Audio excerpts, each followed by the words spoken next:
Hi, my name is Dave Elkins, and I'm a pastor at Central Mennonite Church in rural Archbold, Northwest Ohio. And today we are looking at lesson number 11, building a fence around violence. Hi, my name is Elizabeth Soto. I live in Central PA, Lancaster, in the city. I am the writer of this wonderful lesson, and I write as a Latina Puerto Rican Anabaptist. Great. Well, today in our scripture passage from Matthew chapter 5, the Sermon on the Mount, sometimes called the Anabaptist canon within a canon, we're looking at one of the more difficult teachings of Jesus, and that is what we do in the face of violence, what we do in the face of when we encounter a situation where we feel threatened with bodily harm. And so these are the passages that make us kind of squirm.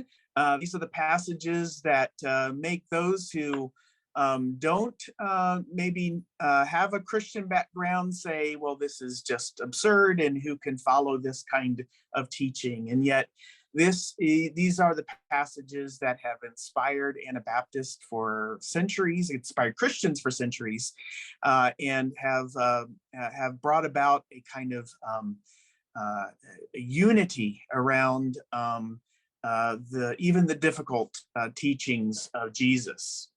So today, Jesus teaches some difficult lessons about peace, and today the peace is a little bit different than what we talked about last week, which was the kingdom of Israel having a time of peace and settledness as a result of battles that David had fought and won. And now in that time of peace, the temple was to be built. And now we have a different kind of attitude toward peace. Before, in the passage last week, it was about a national kind of peace, a peace for a nation, a people. And now Jesus kind of brings this home to us as individuals. What does it mean for individuals to be pacifists? What does it mean for individuals to be non-violent resistors against injustice and oppression? Because I don't know about you, but I sometimes hear a lot of people say, well, I don't want to be a doormat. So how do I follow these? How do I follow these difficult teachings? What do you think? Well, yes, no one wants to be a doormat, definitely. And definitely these texts have been through the Christendom, the Catholics and the Protestants and the Anabaptists. We have all done our intake quiz, and definitely it is one of us that this Gospel of Matthew, the Sermon on the Mount, is definitely one of the core values, particularly the peacemaking aspect of the calling. And this time is Jesus living out to the shalom as a good Hebrew man, as a good Israelite, Jewish person. So here I see Jesus moving the what we call the needle. So it has been said, so this is the law. This is the law of socialization, eye by eye. So if you kill a brother, I have the right to kill a brother, no more. If you hindered my land, I will do up to similar to that, animals or whatever. So it's just already the Talaleon law is to restrain and make it equal to equal and not go beyond. As human beings, if we let anger take a hold of us and control the rage that could be built in us, we have the potential, we know history, the past history, we know the current history, we take it all to eliminate the other, call enemy. So in this aspect, Jesus is moving the needle to that challenge where say, ouch, ouch, it has been taught this, but now I tell you this other. I think it's important that Jesus is saying, I keep the ultimate aspect is how do we restrain and limit the violence, let's say, that lives within ourselves. I write in my first book, which is my dissertation, Family Violence, I confess the times in which I've acted with rage and anger, just blind, and have done harm to people that I've loved. So I found it, oh Jesus, it lives inside me. It's not out there. I have assimilated this and I have normalized it. And it's okay because I'm upset with my daughter. It's okay, I can spank. But where do I restrain myself? So putting the fence around this, these are these 4 examples. The 4 examples are relational examples.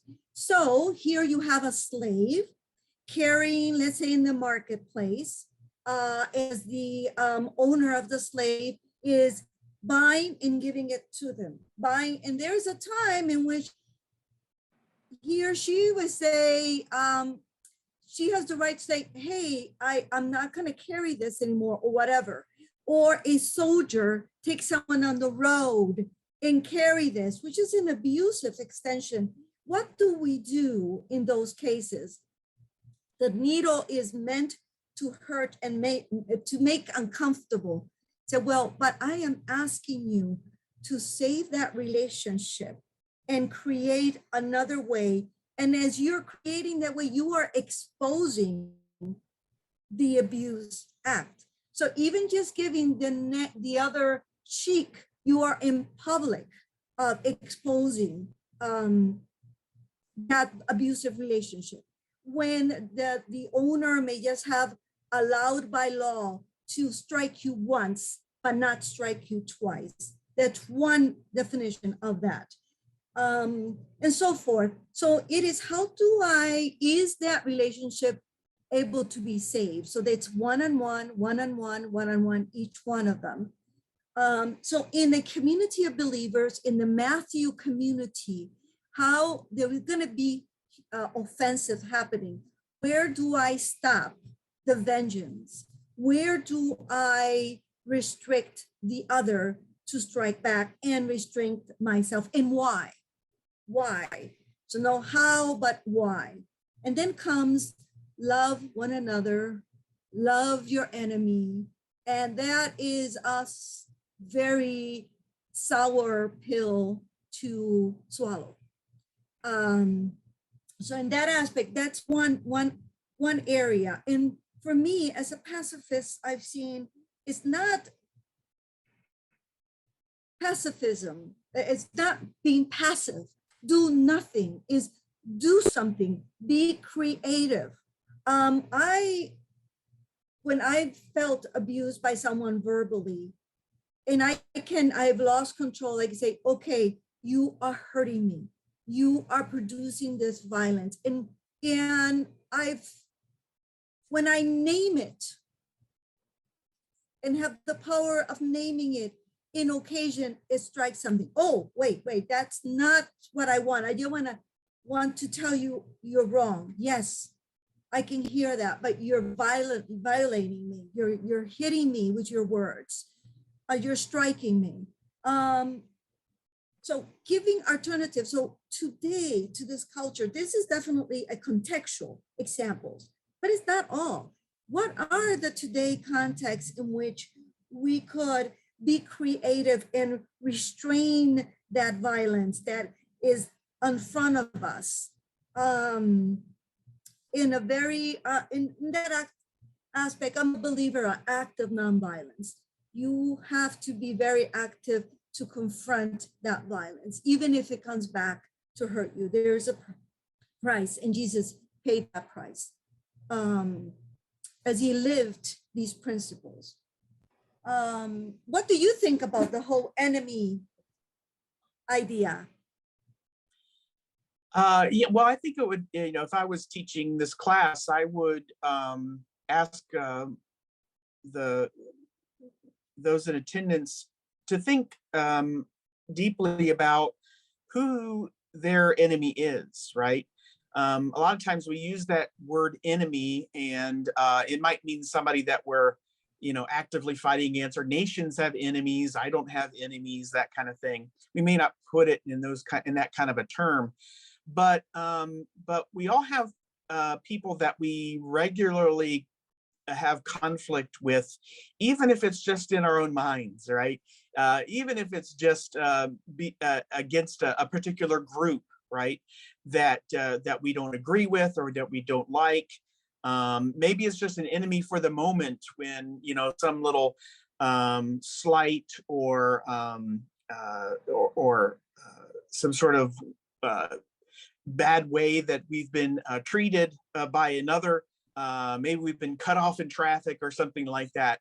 And and so I would encourage people in my class to think about, their everyday lives, and thinking about how being an active pacifist and not a passive pacifist might help us to realize that we don't just have to, that because of Jesus and because of the Spirit's presence in the life of the believer, we are not consigned to simply react out of our kind of fleshly nature, which is often anger or spite or returning, eye for eye or tooth for tooth, but that the Spirit enables us, and Jesus shows us that we can choose our response, right? That we're not